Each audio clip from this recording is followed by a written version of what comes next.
How to add peers to favorite. Are guys facing issues to add up your peers on favorite list on PrimeXBT?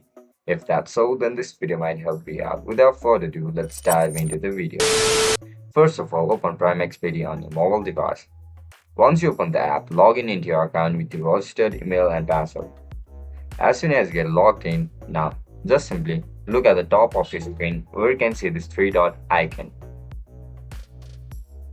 To add favorite, tap on it. You'll be provided with two options: add trading conditions, add to favorite. Select second option, add to favorite. As soon as you click on it, the selected pairs will be added to your favorite list.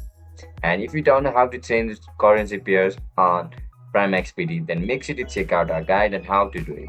That's it guys, that's how we're gonna add pairs to favorite. If you guys found this video helpful, don't forget to like, share and subscribe to our channel. Bye bye.